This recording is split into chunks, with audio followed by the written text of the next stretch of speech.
Pernah tak anda terfikir, apa kaitan puisi lama dengan kecerdasan buatan atau AI? Macam tak masuk akal kan? Tapi, dalam kupasan kali ni, kita akan tengok sendiri macam mana kod dan algoritma sebenarnya tengah jadi penyelamat untuk salah satu warisan sastra kita yang paling hebat, pantun. Satu gabungan yang sangat unik antara tradisi dan teknologi. Anda tahu tak, pantun ni bukan calang-calang seni. Tokoh sastra Eropah macam Victor Hugo dan komposer Claude Debussy pun pernah guna bentuk pantun dalam karya mereka. Ini dah cukup membuktikan yang pantun bukan sekadar puisi tempatan tapi satu warisan sastra dunia. Dan warisan berharga inilah yang perlukan perhatian kita sekarang. Baiklah, untuk kupasan kali ni, kita ada 5 bahagian utama. Mula-mula, kita selami warisan pantun yang hebat ni. Lepas tu, kita tengok kenapa seni ni makin pudar. Ketiga, kita kenal dengan penyelamat tak dijangka, iaitu AI. Keempat, kita analisis keberkesanan aplikasi APW. Dan akhir sekali, kita tinjau apa masa depan pantun dalam era digital. Jom kita mula. Okey, jom kita mulakan perjalanan kita. Untuk faham kenapa kita sampai perlukan AI untuk selamatkan pantun, kita kena kenal dulu betapa hebatnya warisan ni. Jadi, mari kita lihat kegemilangan seni puisi pantun. Jadi, apa sebenarnya pantun ni? Ia bukan puisi biasa tau. Bayangkan 4 baris dengan rima silang ABAB. 2 baris pertama tu pembayang, dia bagi clue secara halus. 2 baris terakhir pula maksud yang mendedahkan mesej sebenar. Struktur yang genius ni lah yang buat ia sangat indah tapi pada masa yang sama sangat susah nak digubah. Sejarah pantun ni dah wujud lama sangat. Akarnya boleh dijejak sampai ke zaman Empire Sriwijaya lagi. Kemudian, pada abad ke-19, keindahannya menawan dunia barat. Dan hari ni, ia diiktiraf di peringkat dunia sebagai warisan budaya penting yang kita wajib pelihara. Tapi kan, di sebalik sejarahnya yang gilang gemilang tu, ada satu realiti yang membimbangkan. Jom kita masuk babak kedua, seni yang kian meredup. Dekat sinilah konflik utama cerita kita bermula.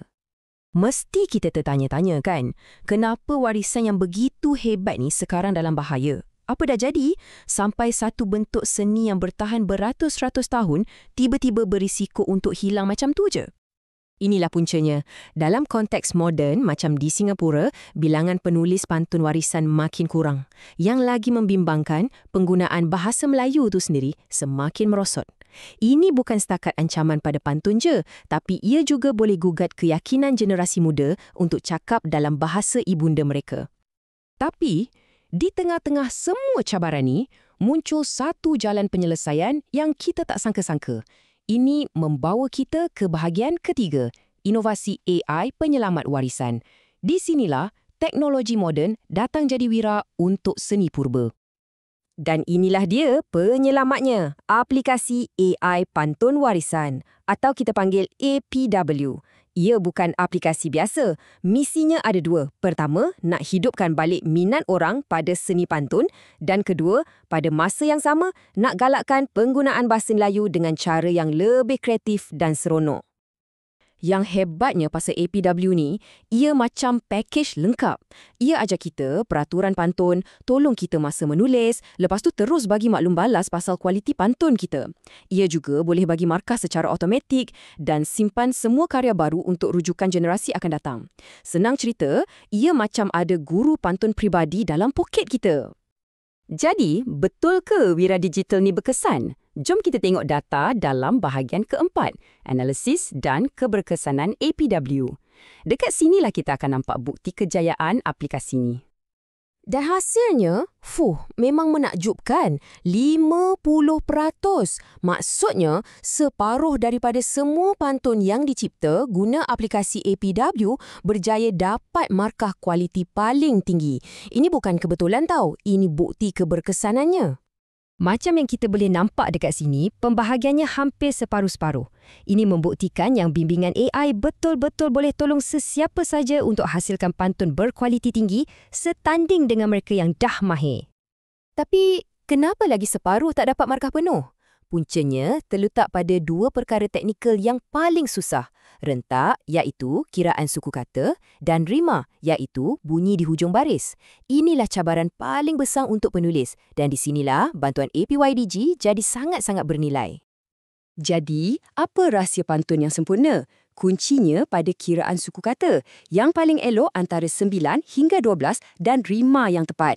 APW ni tolong secara spesifik dengan cadangkan perkataan yang sesuai untuk rima tu. Dan yang menariknya, walaupun AI uruskan hal teknikal, masih ada ruang untuk sentuhan manusia.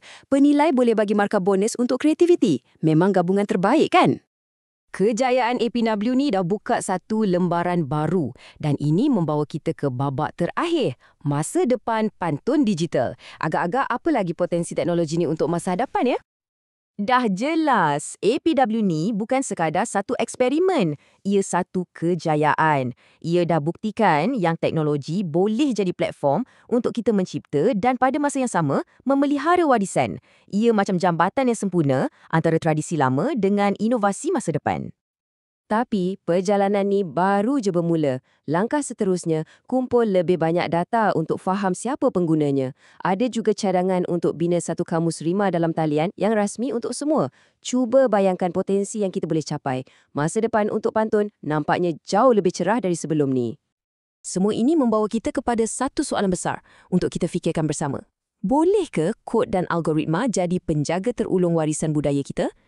Kisah AI pantun warisan ni seolah-olah menunjukkan jawapannya, ya, boleh. Ia membuktikan yang teknologi, kalau kita guna dengan betul, bukan sahaja tak akan hapuskan tradisi, malah boleh jadi penyelamatnya yang paling hebat.